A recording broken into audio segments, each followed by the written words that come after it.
नमस्कार दोस्तों, स्वागत है आप सभी का एक बार फिर से मारुति मैथ ट्रिक में। तो जैसा कि आप पिछले लेक्चर में पढ़ चुके हो कि व्रत कैसे बनता है, व्रत में क्या क्या चीज़ें होती हैं, व्रत अर्धव्रत हम पिछले लेक्चर में देख चुके हैं। अगर आपने पिछला लेक्चर नहीं देखा है तो ऊपर दिए गए आई बटन पर क्लिक कीजिए और उस पार्ट पर पहुंचकर पहले आप उस पार्ट को देख लीजिए, व्रत कैसे बनता है। इसके बाद हम अगले लेक्चर पे आ चुके हैं कि व्रत खंड यानी कि व्रत में अब टुकड़े कैसे किए जाते हैं। आपने कई बार पढ़ा है अर्धव्रत खंड, व्रत खंड, त्रिज्या खंड, इनके फॉर्मूले, परिधि, ये बहुत परेशान कर दें। आज हम इनको इतना बेसिक पढ़ाना चाहते हैं कि आपको बिल्कुल क्लियरिटी से समझ में आ चुका होगा। ठीक है, इस क्लास को पूरा देखिएगा, अंत तक बने रहिएगा, आपको ए टू जेड चीज़ें यहाँ पर समझ में आने वाली हैं। तो चलिए, जैसा कि आप पिछले लेक्चरों में देख चुके हैं, तो हम शुरुआत करते हैं व्रत खंड सेगमेंट की। इसे देखिए दोस्तों, व्रत खंड कई बार आपको जब कोई टीचर पढ़ाता है तो वो सेगमेंट बोल देता है और आप सोचते हो ये सेगमेंट क्या है। तो इसको इंग्लिश नाम भी आपको थोड़ा याद रखना है, क्योंकि जब हम एग्ज़ाम देने जाते हैं तो एग्ज़ाम में कई बार हमको ये हिंदी नामों में थोड़ी डिफरेंटिंग नज़र आती है, जहाँ पर हमें सबसे ज़्यादा काम करता है इंग्लिश वर्ड। ये चेंज नहीं होगा, ये आपको किस में मिलेगा, सेगमेंट में ही मिलेगा। तो चलिए शुरू करते हैं अब हमारे क्लास के पार्ट की। तो यहाँ पर अगर हम देखें व्रत खंड, तो हम पिछले लेक्चर में बता चुके हैं कि व्रत जो है बहुत सारे छोटे छोटे अनंत बिंदुओं से मिलकर बना होता है और केंद्र से समान दूरी पर स्थित बिंदुओं को मिलाने वाली रेखा व्रत कहलाती है। और व्रत जो है केंद्र से, कहाँ से दोस्तों, केंद्र से व्रत पर खींची गई रेखा त्रिज्या कहलाती है। क्या कहलाती है, त्रिज्या। और व्रत के किन्हीं भी दो बिंदुओं को मिलाने वाली रेखा क्या कहलाती है, तो कहलाती है जीवा। यहाँ पर हम देख चुके हैं क्षेत्रफल होता है इसका पाई आर स्क्वायर। ठीक है, ये हमने बना लिया था कि क्षेत्रफल के लिए हम आयत का फॉर्मूला लगाएंगे, लंबाई इंटू चौड़ाई, उससे निकाल लेंगे। इस पूरे सर्कल को हम कहते हैं पाई। ये पूरा होता है 360 डिग्री का। कितने डिग्री का, 360 डिग्री। अर्धव्रत 180 डिग्री का। इस व्रत को हम बांटने वाले हैं, इसके करने वाले हैं टुकड़े। तो चलिए शुरू करते हैं, इसके हम टुकड़े कैसे करेंगे। देखिए दोस्तों, ये आपको व्रत नज़र आ रहा होगा।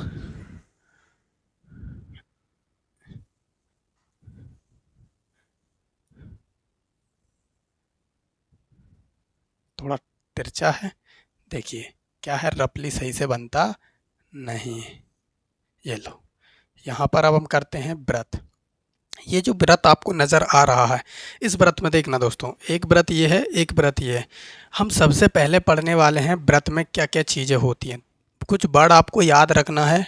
एक वर्ड होता है लघु, एक वर्ड होता है दीर्घ। हम क्या पढ़ने वाले हैं, टुकड़े। तो जो टुकड़े होते हैं, एक छोटा होगा और एक बड़ा होगा। ठीक है, लघु को बोलते हैं हम मेजर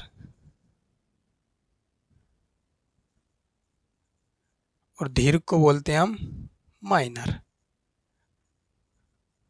ये दो चीज़ें आपको याद रखनी है। एक हम पढ़ने वाले हैं त्रिज्या खंड। ये हमारा जो है, इसमें हम पढ़ेंगे त्रिज्या खंड। त्रिज्या खंड को इंग्लिश में क्या कहते हैं, ये भी आपको याद रखना है, सेक्टर। और इसको पढ़ने वाले हैं हम क्या, व्रत खंड। इसको बोलते हैं हम सेगमेंट। ठीक है दोस्तों, तो त्रिज्या खंड क्या होता है, व्रत खंड क्या होता है, ये दोनों अलग अलग होते हैं दोनों। यहाँ पर बच्चों को कई सारी परेशानियों का सामना करना पड़ता है, जिसमें कन्फ्यूज़न हो जाते हैं। तो हम इन दोनों को एक साथ अंतर के माध्यम से समझ लेते हैं कि ये होते क्या क्या हैं। देखिए दोस्तों, त्रिज्या खंड में क्या अंतर होता है और व्रत खंड में क्या अंतर होता है। देखो, व्रत खंड एक नाम से ही हमको स्पष्ट दिखाई दे रहा है कि खंड को हम बोलते हैं टुकड़ा। क्या बोलते हैं, टुकड़ा। और किसका टुकड़ा, यह है व्रत का टुकड़ा। अगर व्रत में से हम एक पार्ट काट कर अलग कर दें तो उसको हम बोलेंगे व्रत का टुकड़ा, व्रत खंड। अब उस पार्ट को अलग करने में भूमिका कौन निभाएगा, तो उस पार्ट में अगर आपको कहीं से कट करना है इसमें, तो जाहिर सी बात है आप एक बिंदु से लेकर अंतिम बिंदु तक काटते जाओगे। अगर नहीं काटोगे तो टुकड़ा ही नहीं बन पाएगा। यहाँ इसकी बात आ रही है, खंड टुकड़ा तो है लेकिन किससे, तो त्रिज्या से। समझ में आ रहा है? त्रिज्या से, अगर कोई टुकड़ा त्रिज्या से कट के अलग हो रहा है तो हम उसे बोलेंगे त्रिज्या खंड। अगर कोई टुकड़ा वृत्त से, पूरे वृत्त से कट के अलग हो रहा है तो हम उसे बोलेंगे वृत्त खंड। अब इनकी परिभाषाएं क्या होती हैं, कैसे, तो हम इनको आगे समझ लेते हैं। देखिएगा, ये आपका त्रिज्या खंड और ये आपका वृत्त खंड हम बनाने वाले। दो चीज़ें, जैसे ये कट लगेगा, एक बनेगा छोटा और एक बनेगा बड़ा, जैसे हम दीर्घ और लघु कहते हैं, मेजर और माइनर। देखना, अगर हम त्रिज्याओं से कोई टुकड़ा काट के बनाते हैं तो हम उसे त्रिज्या खंड, वृत्त से कोई टुकड़ा काट कर बनाएंगे तो हम उसे बोलेंगे वृत्त खंड। यहाँ पर देखना, ये केंद्र बिंदु हम ऑलरेडी पढ़ चुके हैं। देखिए दोस्तों, अगर मैं बात करूँ कि यहाँ से अगर मैं इस तरीके से एक रेखा खींच दूँ तो ये क्या है, जीवा है। और अगर ये केंद्र से होकर गुजर रही है तो इसे ही हम व्यास कहते हैं। और अगर ये व्यास है तो इसने दो पार्ट कर दिए इसके, 180 डिग्री का इस तरफ और 180 डिग्री का इस तरफ। वृत्त को दो बराबर भागों में बांटने वाली रेखा क्या कहलाती है, तो व्यास कहलाती है। दूसरा समझना दो, ये अभी भी बराबर है, समान है। दूसरा, मैं यहाँ से इसको काट देता हूँ। अब देखना दोस्तों, ये 180 था, 90 डिग्री इधर बन गया और 90 डिग्री इधर बन गया। और ये इस तरीके का आपको एंगल दिखाई दे रहा होगा, 90 डिग्री का यहाँ बन गया, 90 डिग्री का यहाँ बन गया। मुझे एक बात बताइए दोस्तों, ये कितने कितने डिग्रियों में विभाजित हो गया, 90-90 डिग्रियों में, 90-90 डिग्रियों में। चार भाग बराबर हैं इसके, चारों भाग बराबर हैं। ये जो 90-90 डिग्रियों में विभाजित हुआ है, 90 डिग्री में, इसे ही हम क्या कहते हैं, इसे ही हम त्रिज्या खंड कहते हैं।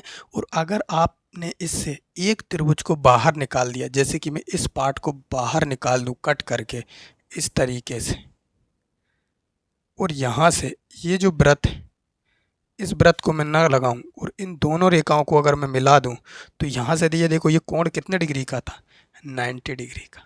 कितने डिग्री का, 90 डिग्री का था। और यहाँ से ये किस रूप में बना आपका, इसे क्या कहते हो आप, समकोण। समकोण क्यों कहते हो, देखिए दोस्तों, कोण तो है लेकिन कैसा है, सम। सम का मतलब क्या है, बराबर। बराबर कौन का, किसका है, इसका है। कहाँ से आया, 90-90-90-90, यानी कि कैसे त्रिभुज है, ये बराबर है। टोटल कितने डिग्री का था, 360 डिग्री का था। कितने डिग्री में बांटा हमने, 180 डिग्री में, फिर उसको आधा कर दिया तो 90-90 डिग्री में। तो यहाँ से ये बन गया चार टुकड़े समान भागों में 90-90 डिग्री के, इसीलिए हम इसे कह देते हैं समकोण त्रिभुज बन चुका। क्या बन चुका है, समकोण त्रिभुज बन चुका। ये एक वृत्त का टुकड़ा था। अगर ये दो रेखाओं से, दो त्रिज्याओं से अलग हुआ है, देखना दोस्तों, यहाँ से यहाँ तक अगर हम बात करें, ये वाला एंगल, ये वाला अगर एंगल हम बात कर लें तो इसमें कौन सा एंगल आएगा आपका, 90 डिग्री का। और 90 डिग्री का भी कौन सा, आप देखोगे कि 90 डिग्री का है, इस तरफ का वृत्त है। तो ये किससे टुकड़ा निकाला हमने, मुझे ये बताओ दोस्तों। ये वाली रेखा क्या है, आर। ये वाली रेखा क्या है, आर। ये भी आर है और ये भी आर। जब ये वृत्त की त्रिज्या है तो यहाँ से यहाँ तक इसकी जितनी दूरी होगी उतनी ही दूरी यहाँ से यहाँ तक होगी।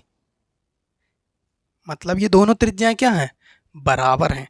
तो ये या तो समद्विबाहु त्रिभुज तो हमेशा बनने ही वाला है, लेकिन अगर इसकी तीसरी भुजा भी बराबर हो जाए तो ये समबाहु त्रिभुज भी बन जाएगा। अब ये समद्विबाहु त्रिभुज और समबाहु त्रिभुज क्या होते हैं, इनकी भी हम जानकारी अगले लेक्चर में ले लेंगे। अगर इसकी जानकारी आपको चाहिए, थोड़ा यहाँ पर हम कवर कर लेंगे। तो ये समद्विबाहु त्रिभुज तो डेफिनेटली बनना ही बनना है अगर वो त्रिज्या खंड से अलग हुआ है तो, यानी त्रिज्याओं से अलग हुआ है तो। अगर इसकी ये तीसरी भुजा भी इसके बराबर आ जाए तो समबाहु त्रिभुज बन जाएगा। ठीक है दोस्तों, तो यहाँ कम से कम तो ये समद्विबाहु त्रिभुज बनना तय है। और समद्विबाहु और समबाहु त्रिभुज निकालना सबसे आसान काम है। इसके फॉर्मूले हो, परिमाप हो, कुछ भी हो, क्षेत्रफल हो, कुछ भी हो, इतना इजी आता है इनका क्वेश्चन, सबसे आसान है। यहाँ से हमने जब दो त्रिज्याओं को आधार मानकर हमने जब एक वृत्त से कोई टुकड़ा अलग कर दिया तो हम उसे बोलेंगे त्रिज्या खंड। त्रिज्याओं से अलग किया गया टुकड़ा त्रिज्या खंड कहलाता है। अब इसमें क्या क्या है, देखना दोस्तों, इसमें क्या क्या है। यहाँ सबसे पहले हमने एक कट लगाया, आपने 10th क्लास में एक प्रकार लिया होगा और एक कट यहाँ लगा दिया, एक कट यहाँ लगा दिया, तो उस तरीके से उसे कट कर देते, उसे कहते हैं हम, उस कट को क्या कहते हैं? चाप। क्या कहते हैं दोस्तों? चाप कहा जाता है। आर्क। क्या कहते हैं? आर्क। आपने कई बार लगाए होंगे 10th क्लास में, जब आकृतियों की रचना की होगी 9th क्लास में, 10th क्लास में, तो वहाँ पे आपने बहुत सारे आर्क लगाए होंगे। 9th में सीखा होगा, 10th में बनाए होंगे, तो इन्हें कहते हैं हम चाप। क्या कहते हैं? चाप। दूसरा, यहाँ से यहाँ तक, यहाँ से यहाँ तक ये जो टुकड़ा कट के निकला है आपका, ये जो टुकड़ा कट के निकला है, इसे हम कह देते हैं चाप, क्योंकि ये किसकी सहायता से बाहर निकला? ये बाहर निकला इसकी सहायता से। इस तरीके से आपने क्या लगाया होगा? एक चाप लगाया होगा, एक चाप लगाया होगा प्रकार की सहायता से। ठीक है, तो यहाँ से ये जो चाप द्वारा आपने टुकड़ा अलग किया है, इसे ही हम कह देते हैं क्या? चाप। क्या कहते हैं? चाप कहते हैं दोस्तों। और ये चाप अलग किससे हुआ है? तो ये वृत्त के परिधि से। ये पूरी क्या थी? वृत्त की परिधि थी, तो ये पूरी परिधि से अलग हुआ है। और ये वृत्त के पूरा क्षेत्रफल था, ये क्षेत्रफल से अलग हुआ है। तो जब इसके अंदर का अगर हमको निकालना है तो वो निकालेंगे हम क्या? क्षेत्रफल। लेकिन जब यहाँ से यहाँ तक की दूरी निकालेंगे तो वो किससे निकालेंगे? परिधि से।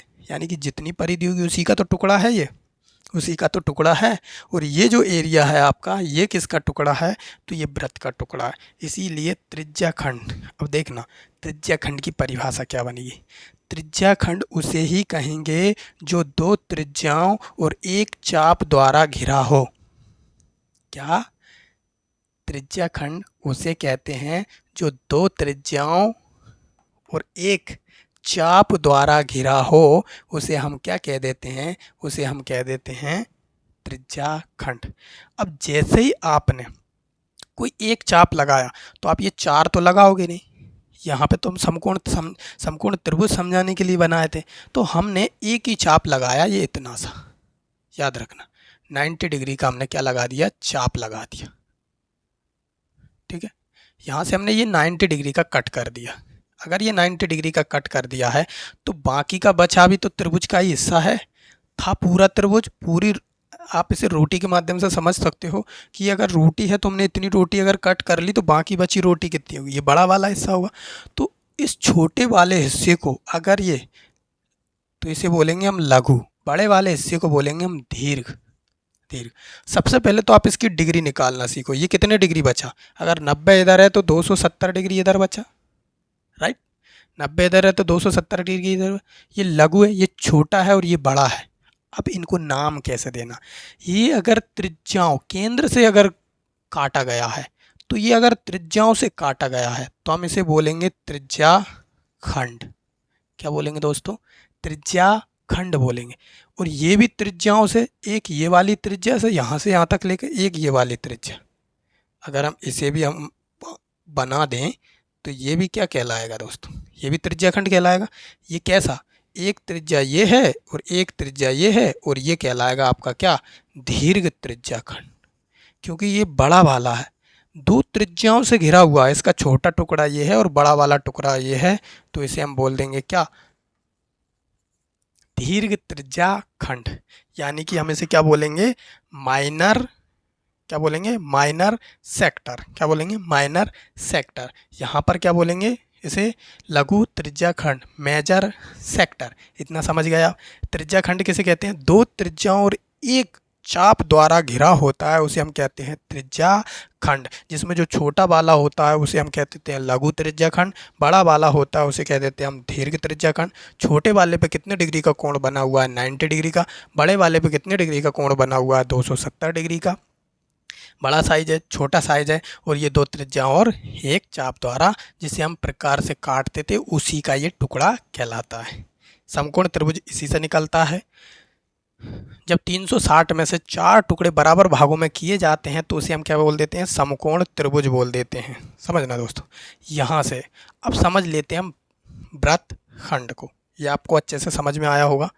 ठीक है, ये चाप क्या कहलाता है? आर्क, जिसे इंग्लिश में कहते हैं त्रिज्याखंड, सेक्टर। ये सारी चीज़ें आपको त्रिज्या हम ऑलरेडी पढ़ा चुके हैं, यहाँ पे समझना। ठीक है, अब समझ लेते हैं हम वृत्तखंड। वृत्तखंड क्या होता है सर? देखिए अभी मैंने आपको बताया है कि है तो ये वृत्त। अब अगर ये वृत्त है तो वृत्त में से कोई में एक टुकड़ा, वृत्त के किन्हीं भी दो बिंदुओं को मिलाने वाली रेखा, वृत्त के किन्हीं भी दो बिंदुओं को मिलाने वाली रेखा क्या कहलाती है।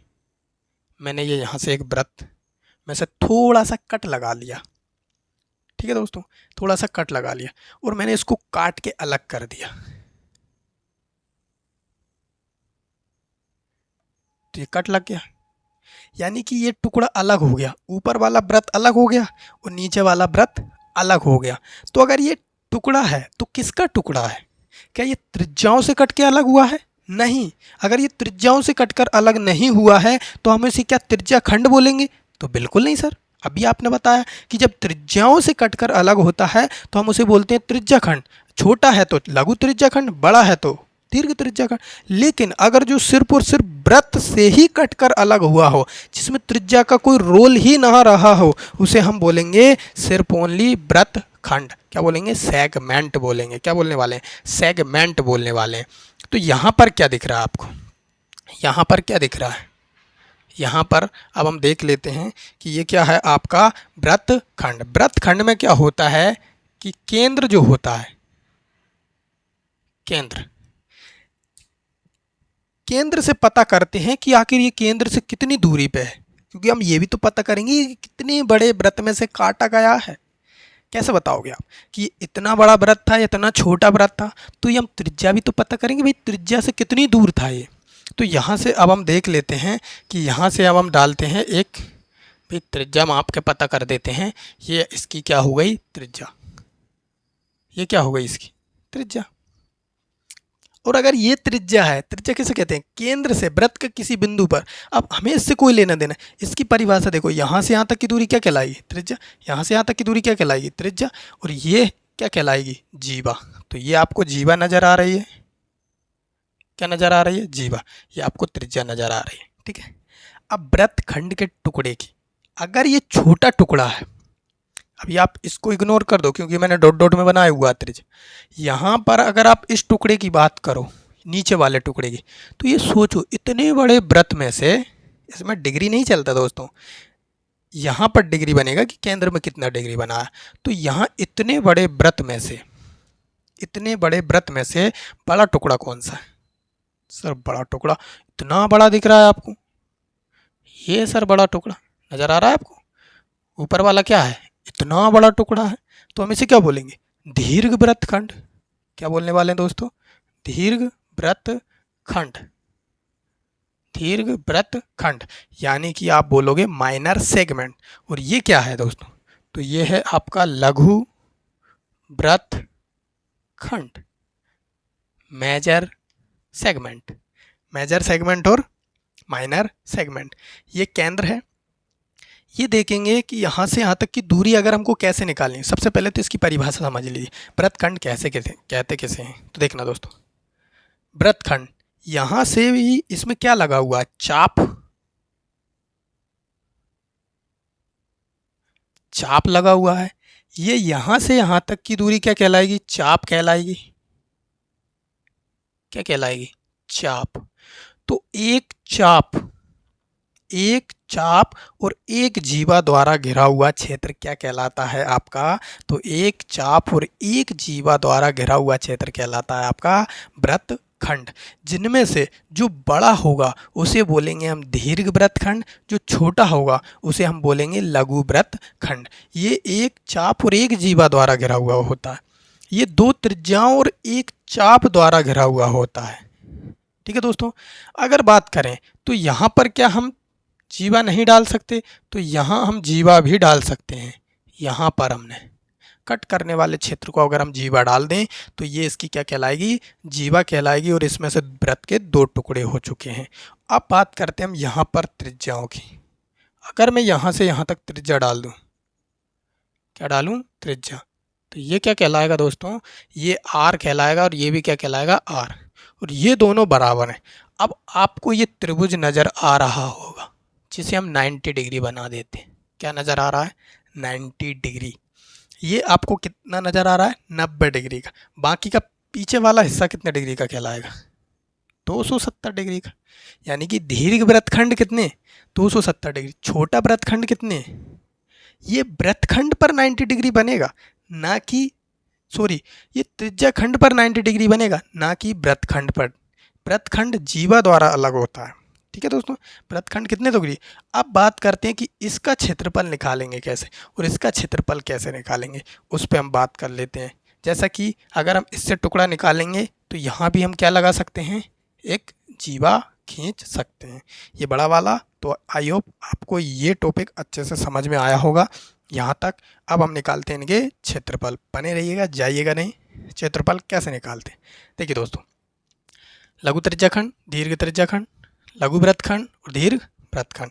90 डिग्री से आप कोई सा भी डिग्री बना सकते हो, ऐसा नहीं है। हम 90 डिग्री इसलिए ले रहे हैं क्योंकि 90 डिग्री अभी हमने आपको त्रिभुज नहीं पढ़ाया है, इसलिए त्रिभुज में समझना बहुत सारी चीज़ें रहती हैं। समबाहु रेखाओं के आधार पर 3 प्रकार के होते हैं, जिसके बाद कोण के आधार पर भी 3 प्रकार के होते हैं। इसलिए हम समकोण इसलिए ले रहे हैं कि समकोण आपको ऑलरेडी पढ़ा चुके हैं, पाइथागोरस प्रमेय से ये बन जाता है।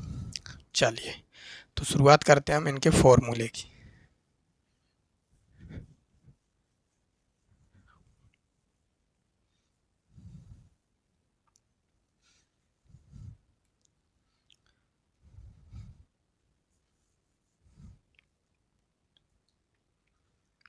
देखिए दोस्तों, यहाँ पर आपको नज़र आ रहा होगा कि अगर हम बात करें लघु त्रिज्याखंड की, लघु त्रिज्याखंड की, तो देखो दोस्तों, अब बात करते हैं हम लघु त्रिज्याखंड।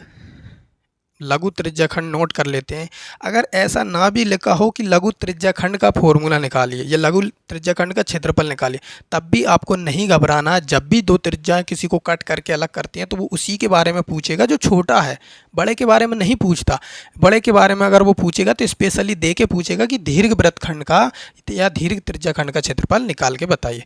तो लघु त्रिज्याखंड का क्षेत्रफल हम यहाँ पर निकाल लेते हैं। क्या होता है, देखिए दोस्तों, अगर ये 360 डिग्री का निकालता, अगर ये 360 डिग्री का निकालता तो हम कैसे निकालते, पाई आर स्क्वायर इंटू 360 डिग्री का क्षेत्रफल चाहिए हमको। अच्छा, तो आपको 360 डिग्री का क्षेत्रफल चाहिए, तो भाई कितने में से चाहिए, तो हम कहते थे कि पूरा ही 360 डिग्री का है, तो 360 में से 360 का चाहिए, तो 360 कम 360 और मल्टीपल होके यही बच जाता है आपका। इसीलिए हम जब फुल वृत्तखंड का क्षेत्रफल निकालते हैं, पूरे वृत्तखंड का क्षेत्रफल निकालते हैं, तो सिर्फ हम इसी को लगा देते हैं क्योंकि हमें 360 का चाहिए। लेकिन यहाँ हमें एक टुकड़े का चाहिए। किसका चाहिए, टुकड़े का। और भाई किसके में से चाहिए, पड़ोसी के में से चाहिए या खुद के में से चाहिए, तो यहाँ पर हमको चाहिए पूरे में से। और ये पूरा होता कितने का है, कितने का चाहिए, तो 90 डिग्री का चाहिए, उसको रखना है ऊपर।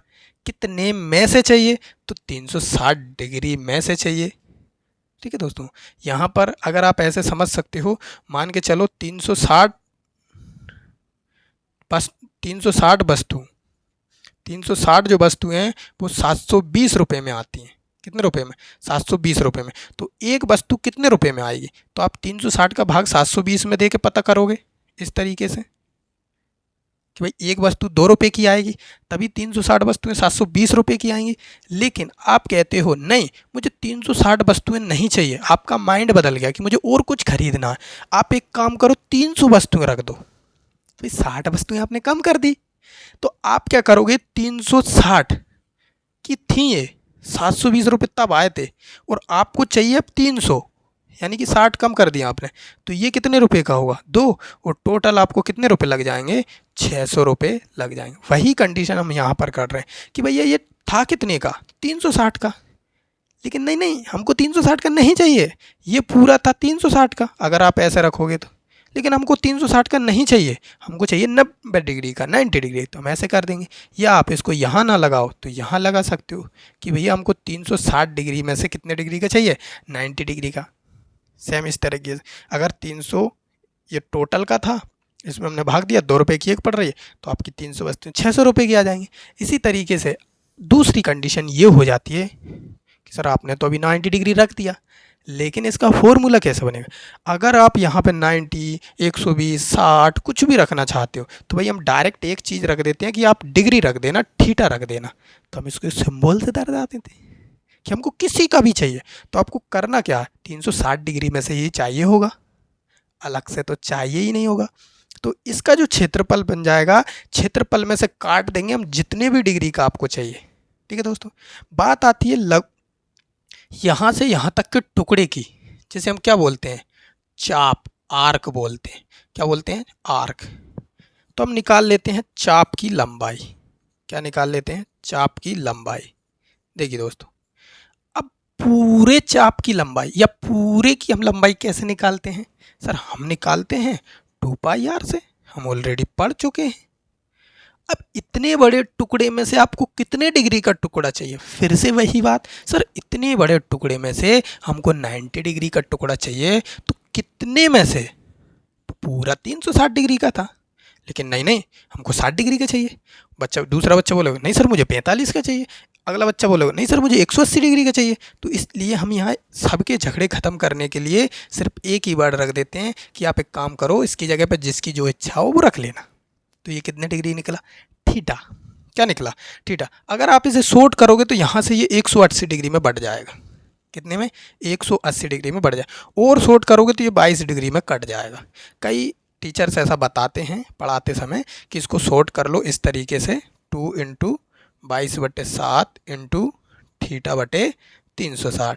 तो इस तरीके से वो काट देते हैं इसको, 2 से काटेंगे 180 डिग्री, ठीक है, फिर से 2 से काटेंगे 90 डिग्री, इस तरीके से। और यहाँ पर वो इस तरीके से लिख देते हैं 9 7 63, या जैसे भी आप उसे लिखना चाहो 11/7 × θ/90 डिग्री, ऐसे भी लिख लेते अगर आप शॉर्ट करना चाहो तो। ये डायरेक्ट आप मान रखोगे, डायरेक्ट आप चाप की लंबाई आ जाएगी, लेकिन इतना कुछ नहीं करना। अगर आपको पूरे की लंबाई पता है, अगर आपको पूरे की भी लंबाई पता, मान के चलिए अगर आपकी त्रिज्या 7 सेंटीमीटर है, तो आपने निकाल लिया सर पूरे की बनेगी 44 सेंटीमीटर त्रिज्या, राइट। ध्यान रखना, अगर ये 7 है, मैं आपको क्लियर करके बता देता हूँ, कोई कन्फ्यूज़न नहीं रहना चाहिए।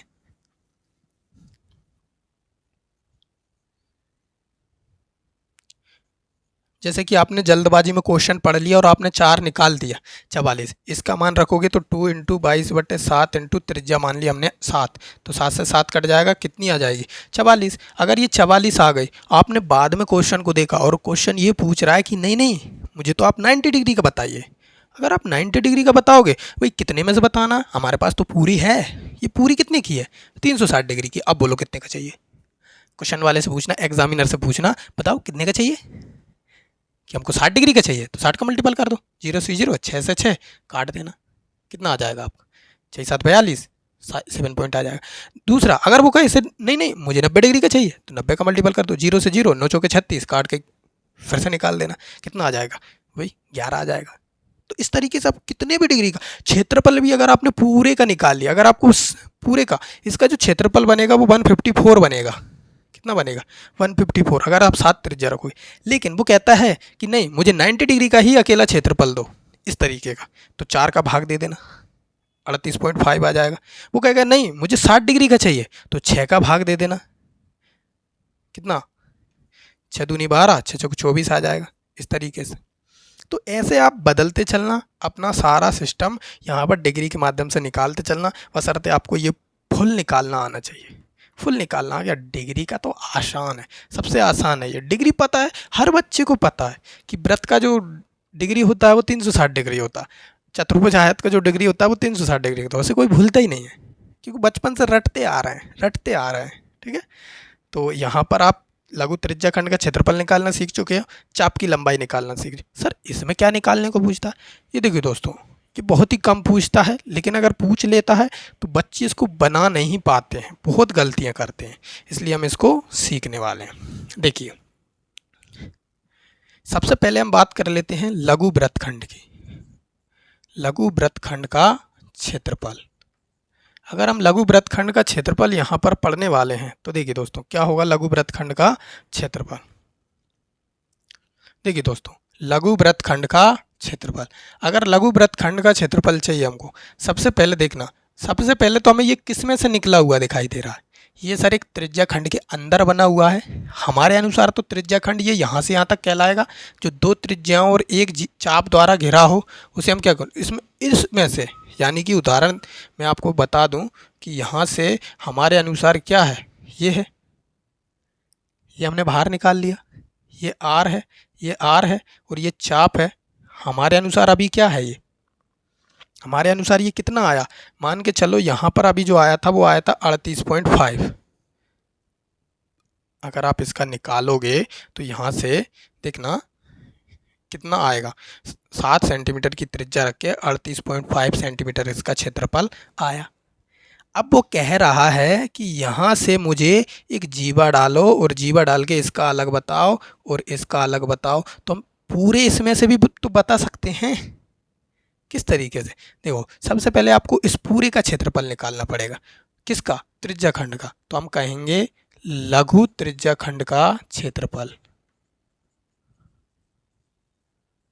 लघु त्रिज्या खंड का क्षेत्रफल माइनस लघु त्रिज्या खंड का क्षेत्रफल माइनस, और ये जो त्रिभुज बनेगा, अब हमको इन दोनों को अलग करना है। तो पूरा क्या है, पूरा त्रिज्या खंड है और पूरे त्रिज्या खंड में से इस वाले को अगर हमको हटा दें, इस वाले को अगर हम हटा दें तो ये वाला बच जाएगा नीचे वाला, और ये क्या कहलाएगा आपका त्रिभुज।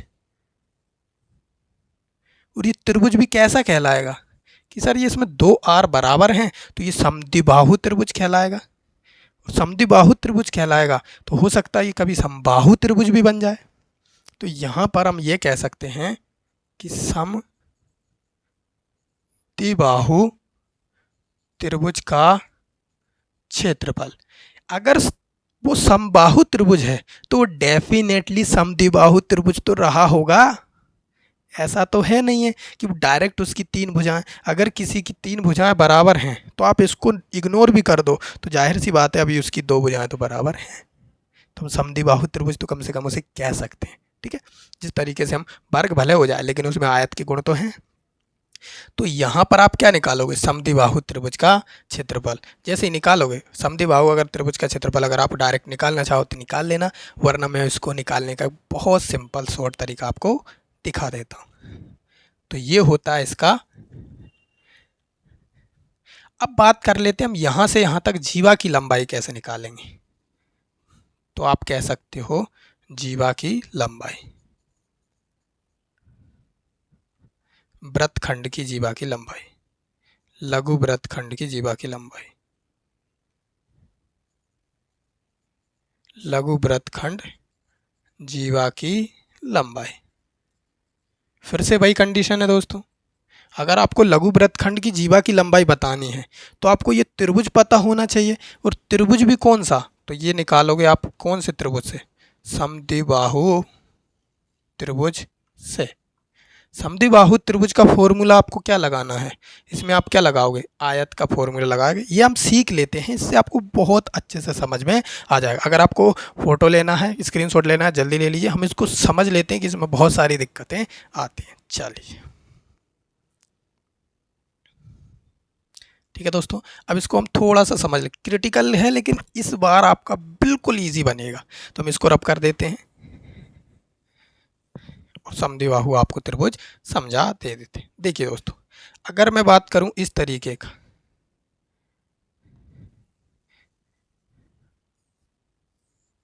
ये क्या है, समद्विबाहु त्रिभुज, क्या है, समद्विबाहु त्रिभुज। अगर ये समद्विबाहु त्रिभुज है तो जाहिर सी बात है कि इसकी दो भुजाएं बराबर होंगी, और अगर इसकी दो भुजाएं बराबर होंगी तो इसमें क्या गुण होगा, क्या गुण होने वाला है, देखिए एक सेकंड। देखिए दोस्तों, ये आपको समद्विबाहु त्रिभुज दिखाई दे रहा होगा, ये इसकी थोड़ी बड़ी भुजा है। अगर हम इसको ऐसे रखें यहाँ पर तो आप देख सकते हो कि इसकी ये वाली जो दो भुजाएं हैं, थोड़ा रफली समझना, ये वाली जो दो भुजाएं हैं वो कैसी दिखाई देने वाली हैं, और ये वाली जो भुजा है वो कैसी दिखाई देने वाली। अब इसको गौर से समझिए, ये जो आपको पेज नज़र आ रहा है ये समद्विबाहु त्रिभुज है, और अगर ये समद्विबाहु त्रिभुज है तो जाहिर सी बात है अगर ये दो भुजाएं बराबर है तो हम इसको सीधा रखेंगे, और ये हमेशा कॉर्नर जो होगा बिल्कुल सीधा जाएगा। क्यों ना हम इसमें बीच में से इसको कट कर लें, अगर इसको बीच में से कट कर लिया तो ये बिल्कुल बराबर हो जाएगा। कैसे, देखिए यहाँ से मैं इसमें एक कट लगा देता हूँ, जो इधर और इधर 90 डिग्री का कोण बनाएगा। सर 90 डिग्री का कोण क्यों बनाएगा? क्योंकि ये जो रेखा है ये 180 डिग्री की रेखा होती है सीधी, और इसको दो भागों में बांटोगे तो कितने कितने डिग्री का कोण बनेगा? 90 डिग्री का। 90 डिग्री का कोण बनेगा तो ये इस तरीके से हमारा क्या निकल जाएगा, तो ये 90 डिग्री का कोण बन जाएगा। अब बात करते हैं हम इसकी त्रिभुज की। मैंने ये कर लिया कि ये जो 90 डिग्री का कोण था इस तरीके से, ये ऐसा दिख रहा है, ये इस तरीके से दिखेगा। मैं इसको भुजा मान लेता हूँ कि इसकी जो भुजा है वो 5 है, इसकी जो भुजा 5 है और इसकी जो भुजा 4 है। समझना, अगर मैंने इसको दो बराबर भागों में बांट दिया, कैसे? तो देखिए दोस्तों, सबसे पहले हम क्या करेंगे, इसको इस तरीके से फोल्ड कर लेंगे,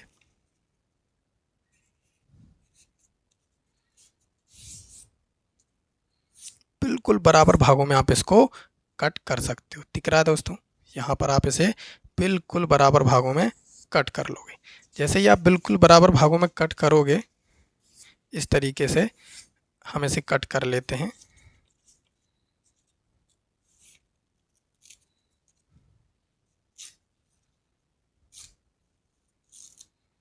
देखिए दोस्तों, यहाँ पे ये जो हमारा था, क्या था? वृत्त था। क्या था? वृत्त। हमने इस टुकड़े को इधर से उठाया और इस तरीके से घुमाकर हमने इसको ऐसा लगा दिया, इस तरीके से। नजर आ रहा है? अब आप कहोगे सर क्या बात है, आपने ये क्या बना दिया? घुमाना जरा, बन गया आयत। क्या बना ये आयत? अगर मैं इसको इस तरीके से रखूं, यानी कि इस तरीके से इसको उठा के रखूं, तो ये बन जाएगा और ये बीच वाली लाइन ऐसी खड़ी आ जाएगी। ठीक है, तो यहाँ पर इसको अगर हम घुमा दें तो ये कहलाएगा इसकी लंबाई, लेकिन ये इस तरीके से है तो हम इसको मान लेते हैं चौड़ाई और इसको मान लेते हैं लंबाई। खड़ा हुआ है। ठीक है दोस्तों, एक आयत की भांति आपको नजर आ रहा हो। ये जो 4 थी तो ये आधी आधी होगी कि नहीं होगी? 4 भुजा थी, अगर ये 4 भुजा थी इस तरीके से, अगर आप देखो तो ये 4 थी यहाँ पे, तो 2 यहाँ होगी, 2 यहाँ होगी और ये तो 5 ही रहने वाली। तो ये जो 5 है ये तो हमेशा 5 ही रहेगी, ये तो 5 ही रहेगी। नीचे कितनी हो जाएगी? 2। ऊपर भी कितनी होगी? 2, क्योंकि अब ये बन गया है समान। बात आती है लंबाई अकेले की, तो हमारी क्या बच चुकी है? लंबाई। तो लंबाई निकालने के लिए हमारे पास अगर ये 90 डिग्री का फॉर्मेट नज़र आ रहा है तो ये हमारे पास बन गया आयत। आयत से पहले हमारे पास बन गया एक त्रिभुज। क्या बन गया? त्रिभुज। देखो दोस्तों, ये त्रिभुज नजर आ रहा है, 90 डिग्री का कोण है और ये कर्ण है, तो हम कैसे निकालेंगे? कर्ण का स्क्वायर, आधार का स्क्वायर प्लस लंब का स्क्वायर। कर्ण कितना है? 5, तो कितना होगा? 25। आधार कितना है? 2, तो इधर आ क्या हो जाएगा? माइनस। बराबर क्या बचेगा? L square. इसमें से जाएगा तो 21, अंडर रूट इस पे लग जाएगा, तो एल का मान कितना आया? जो एल का मान यानी कि ये जो ऊंचाई आया यही तो ये है, यानी कि कितना है? √21। ये भी कितना होगा? √21। कितना होगा? √21।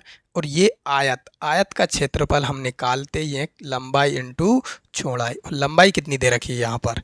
√21 इंटू चौड़ाई कितनी दे रखी है? 2। तो ये आपका क्षेत्रफल आ गया 2√21। इस तरीके से समबाहु त्रिभुज का क्षेत्रफल आप बिल्कुल ईजी तरीके से निकाल सकते हो, विथआउट फॉर्मूला। विदाउट फॉर्मूला, कोई फॉर्मूले की ज़रूरत नहीं पड़ने वाली आपको। समबाहु त्रिभुज या समद्विबाहु दोनों त्रिभुजों में ऐसे ही निकालें। हम त्रिभुज पढ़ेंगे तब इनको क्लियर समझेंगे। ठीक है दोस्तों, यहाँ हम थोड़ा बहुत समझा दिए हैं इस तरीके से। अब आप जैसे ही समद्विबाहु त्रिभुज निकलेगा, यहाँ पर आपको भुजा पता चल चुकी है। एक ये 2 है, ये √21 है और ये कितना है? 5। तो अगर ये दोनों एक जैसी हुई तो अगली तीसरी भुजा क्या आ जाएगी? आप समद्विबाहु त्रिभुज से पता कर सकते हो। अगर ये आधी 2 आएगी तो 2 का दुगुना कर देंगे हम, कितना हो जाएगी? जीवा की लंबाई कितनी हो जाएगी? 4। कितनी हो जाएगी? 4। अगर आर को हम 5 रखें और आर को भी अगर हम 5 रख दें तो ये जो अगली भुजा आएगी वो कितनी आएगी? यहाँ 2 और 2 और 2 जोड़ के कितना हो जाएगा? तो इस पूरे की लंबाई आ जाएगी आपकी 4। कितनी आ जाएगी? 4। इस तरीके से हम इन सभी को निकाल सकते हैं। धन्यवाद दोस्तों, यहाँ तक बने रहने के लिए। आई होप आपको ये वीडियो हेल्पफुल लगा होगा। हेल्पफुल लगा है तो कृपया लाइक, सब्सक्राइब और शेयर ज़रूर कर दीजिए ताकि सभी की हेल्प हो सके, और आपका सपोर्ट हमारे लिए बहुत ज़रूरी है। वीडियो को लाइक ज़रूर कर दीजिएगा। अगर कुछ पूछना हो तो कमेंट में ज़रूर टाइप कीजिएगा। धन्यवाद।